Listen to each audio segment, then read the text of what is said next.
안녕하세요. 하인아빠 소동진 과장입니다. 오늘은 랜드로버 레인지로버 리스 아는 사람의 견적이 소개받은 사람의 견적이 한 달에 무려 17만원 제 견적보다 더 비쌌던 이유, 제가 실제 상담했던 후기를 바탕으로 영상을 제작하였습니다. 제 영상을 보시면 돈을 벌지는 못하지만 나가는 돈을 막을 수 있습니다. 대표님도 저에게 연락하신 것 하나만으로 1000만원을 절약하셨습니다. 돈을 아낄 수 있는 실전 팁, 영상에 자세히 담아 보겠습니다. 견적에서는 제가 승리를 했지만 계약까지 진행은 안 됐습니다. 우리나라 사람들은 소개받는 걸 정말 좋아하는데요. 아는 지인을 통해서 랜드로버 코리아 사장님을 알게 됐고요. 이 사장님으로부터 딜러를 배정받아 계약금을 입금하셨습니다. 랜드로버 코리아의 사장님이 소개해준 딜러, 이렇게 생각하면 굉장히 높은 직종에 있는 분이니까 이분이 소개한 딜러라면 틀림없이 견적도 정말 좋을 거라 생각하시는 분들도 많을 겁니다. 사실은 그렇지 않아요. 왜 그런지 랜드로버 코리아와 랜드로버 딜러사의 관계부터 제가 설명드리겠습니다. 수입차는 해외 본사가 있습니다. 그리고 본사와 국내 대리점, 각 딜러사의 대화를 이어주는 역할을 하는 것이 바로 코리아입니다. 코리아는 대리점, 그러니까 각 딜러사에서 차량을 발주하고 발생되는 민원 관련 업무를 본사와 연결하는 내용도 진행하지만 국내에 판매를 시작할 때 인증과 판매 조건을 본사와 조율해서 각 대리점에 각 딜러사에 배포하는 역할을 수행합니다. 국내에는 이렇게 다양한 공식 대리점, 딜러사가 있는데요. 인증난 차량에 대해서 고지를 해주고 각 딜러사별로 차량을 제공해 줍니다. 그러니까 제공한다기보다는 이제 각 딜러사에서 돈을 내고 구매한 만큼의 차를 이제 제공해 주는 거죠. 배정해 주는 거죠. 각 딜러사의 대리점은 개인 또는 단체에서 설립한 회사예요. 우리나라 사람들이 딜러분들의 관계를 보면 천일 오토모빌이라는 딜러사에 같이 근무하는 딜러들이라면 서로 직급이고 관계가 긴밀하죠. 그래서 위아래가 확실히 정해져 있습니다. 그런데 같은 브랜드인데 회사가 다르면 딜러사 이름이 다르면 직급 상관없이 이 둘의 관계는 아저씨입니다. 완전 남이에요. 이것은 딜러사와 코리아의 관계에도 적용됩니다. 각 딜러사는 개인 또는 단체가 설립한 회사라 그랬죠. 코리아는 국내 유통을 전담하는 회사예요. 그러니까 코리아와 딜러사의 관계는 아저씨예요. 그러니까 코리아 하면 뭔가 있어 보이지만 코리아의 뭐 사장이던 부사장이던 이사던 팀장이던 직책이 아무리 높아도 뭐 높던 높지 않던 딜러사, 대리점에서 볼 때는 모두 아저씨예요. 이 내용이 이해되셨으면 오늘 내용이 이해가 되실 겁니다. 이제 오늘의 이야기를 시작해 보겠습니다. 대표님은 랜드로버 사장님을 통해서 알게 된 딜러분께 계약금을 입금하시고 배정까지 기다리시다가 제 유튜브를 보시고 연락을 주셨습니다. 혹시라도 배정된 딜러사의 리스 견적이 비싸면 출고는 그쪽에서 그대로 하되 리스만 하윤아빠님이 진행이 가능할까요? 이렇게 물어보셨는데요. 당연히 가능하죠. 제 사례도 많았지만 리스는 대출입니다. 나를 상담해주는 딜러분이 어떤 캐피탈에 어떤 이자에 어떤 견적을 줄지 고객 입장에서는 모르기 때문에 다양하게 비교해서 저렴한 쪽으로 대출 진행, 리스 진행, 이게 가능한 겁니다. 생각해보면 아주 상식적인 내용입니다. 꼼수 부리는 영업사원이 아니라면 리스만 별도 진행이 가능하다, 그렇게 하시는 분들도 정말 많다, 이렇게 말씀을 드렸습니다. 제 얘기를 듣고 대표님도 담당 딜러분께 전화해서 리스는 저렴한 쪽으로 별도 진행이 가능하냐 이렇게 물어보셨는데요. 이때만 해도 이 딜러분 당연히 가능하고 리스는 알아서 하시면 된다, 저는 강요하지 않겠다, 이렇게 말했다고 합니다. 대표님은 이렇게 똑같은 질문을 저에게도 딜러분께도 수차례 물어보시고 확답을 받으셨다고 합니다. 잘 기억해 주세요. 딜러분께 수차례 확인했다, 이 부분입니다. 배정되기 한 달 전 불안하신 대표님은 다시 연락을 주셨습니다. 많이 불안하셨나봐요. 그래서 제가 카톡으로 안내드렸습니다. 매달 금리가 변동되기 때문에 지금 어떤 견적을 받으셔도 배정 시점과는 차이가 날 수 있다. 그러니까 큰 의미를 두실 필요가 없고, 배정이 확정되면, 출고가 확정되면 딜러분한테 견적서 받으시고 저한테 리스 견적서 주세요. 근데 그냥 주지 마시고 제가 받으신 리스료를 알 수 없게 가리고 주세요. 이렇게 하면 조건은 동일한데 누가 더 저렴한지는 대표님만 아실 수 있다, 이렇게 말이죠.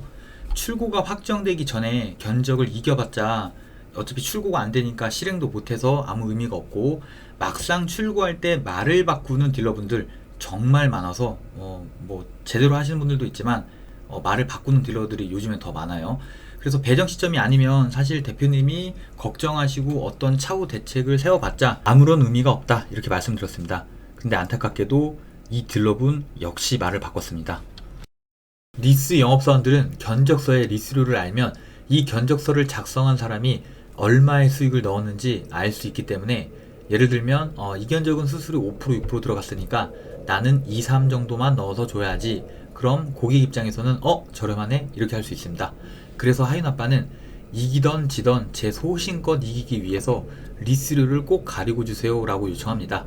경쟁에서 이기더라도 정답을 모르고 이기는 거, 이게 저는 중요하다고 생각합니다. 컨닝하고 이기는 거, 이건 누구나 할 수 있습니다.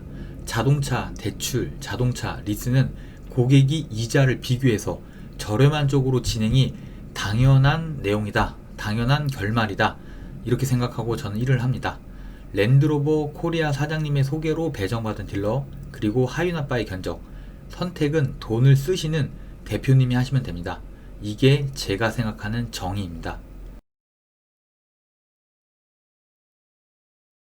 견적서는 제가 훨씬 더 저렴했다고 합니다. 그런데 진행은 딜러분과 하신다고 하셨습니다. 이유는 소개해주신 분과의 관계 때문이라고 하셨습니다. 딜러분의 견적서가 변경되는 과정을 저에게 말씀해 주셨는데요. 저는 이게 정말 깔끔하지 못하다고 생각합니다. 처음에는 리스는 나랑 상관없다, 알아서 하셔라, 저렴한 쪽으로, 저는 출고만 하면 됩니다 라고 대표님한테 수도 없이 얘기했지만, 막상 차가 배정되고 나니까 회사 핑계, 내부 회의 핑계 등등 들먹이면서 리스를 제발 자기들이 진행하는 쪽으로 해달라고 대표님께 몇 시간 동안, 며칠 동안 사정을 하고 있었습니다. 그리고 이제 제 견적서 보여달라고 하고요. 최대한 맞춘다고 합니다. 근데 저는 개인적으로 맞춘다는 말을 되게 싫어합니다. 돈도 내가 쓰고 내가 시간 들여서 최고의 견적을 찾았는데 이걸 똑같이 맞추겠다? 이건 좀 날로 먹겠다는 소리죠. 이럴 거면 더 내려줘야지, 뭔가 더 줘야지, 왜 똑같이 해줘? 저는 이렇게 생각해요. 그래서 영업사원들이 맞춰준다 하는 멘트를 저는 정말 싫어합니다. 자, 이제 그럼 제 견적서와 대표님이 받으신 견적서 오픈해서 보여드리겠습니다.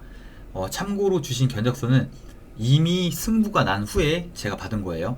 제가 드렸던 견적입니다. 리스료 곱하기 계약기간 더하기 잔존가치 하면 총금액 나오죠.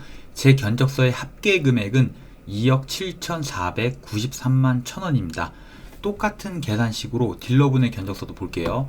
딜러분이 준 견적서의 총 합계는 2억 8,552만 3,400원입니다.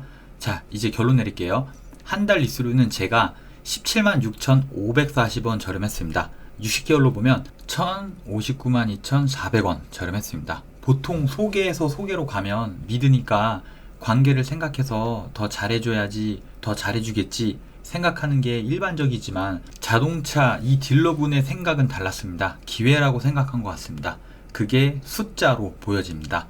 딜러분의 견적이 비싼 견적이다, 이렇게 결론 나니까 경쟁에서 졌지만 어떻게든 대표님을 잡아서 말을 바꾸더라도 견적서를 보여달라 그러고 꾸역꾸역 내리면서 비슷하게 맞춰서 출고를 하셨다고 합니다. 물론 그래도 제 견적서보다는 비쌌다고 합니다. 저는 이런 영업의 형태가 완벽한 차팔이라고 생각합니다. 고객이 알면 저렴하게 주고 고객이 모르면 어느 정도 이제 눈탱이를 치는 영업 스타일이죠. 최초 본인의 견적서가 비싸다고 밝혀졌을 때 이 친구 뭐라고 멘트했는지 한번 보세요. 이미 이런 경험이 있는 분들 있을 겁니다. 견적서 주시면 최대한 맞춰보겠습니다. 내부 품위 받겠습니다. 지점장님과 회의하겠습니다. 캐피탈에 요청해서 조건 잡아달라고 하겠습니다. 혹시 이런 멘트 들어보신 적 있으세요? 이 소리 전부 다 개똥 같은 소리예요. 견적은 오로지 영업사원 본인 혼자서 작성하는데요. 견적서가 어떻게 산출되는지 과정을 보시면 아실 겁니다. 리스 견적 프로그램 열어서요, 차량 모델 선택하고 금액을 입력합니다. 그리고 초기 비용 입력하고 잔존가치 입력하고 계약기간 입력하고 주행거리 입력합니다. 그리고 마지막으로 본인이 수익을 얼마나 가져갈지 요걸 입력하면 견적기가 생성됩니다. 영업사원의 수익과 리스료는 정비례합니다. 고객이 내는 이자가 바로 영업사원의 수익으로도 빠집니다. 그러니 회의한다, 품위 받는다, 어쩐다 하는 소리는 뭐다? 내가 프로그램 열어서 수수료를 더 빼겠다, 이 소리입니다. 제가 아쉬운 건 이겁니다. 이런 형태의 친구들에게 계약을 하면 이 친구들 이런 식으로 또 다른 누군가한테 똑같이 간보는 영업을 할 겁니다. 처음부터 이렇게 계속 했겠죠. 리스에 대해 고객이 아무리 고민하고 공부해봤자 다 필요 없게 막판에 이런 식으로 뒤집기 영업을 하기 때문입니다. 영업이란 게 정해진 게 없다고 하지만 저는 이런 식으로 지저분한 영업을 하지 않습니다. 돈을 쓰는 사람이 깔끔하지 못하다라고 생각될 상담을 애초에 하지 않습니다. 다들 바쁘시죠? 시간 낭비 없게 첫 견적에 압도하는 견적으로 여러분의 간을 보지 않는 상담으로 어차피 줄 거면 애초에 견적서를 줄 때 하이나빠는 베스트로 드립니다. 여러분이 리스를 잘 알던 잘 모르던 이건 영업사원이 관심을 가질 내용이 아닙니다. 저는 제 견적에 자부심이 있습니다. 소비자의 자동차 금융 승리를 기원합니다. 오늘 영상도 시청해주셔서 감사합니다.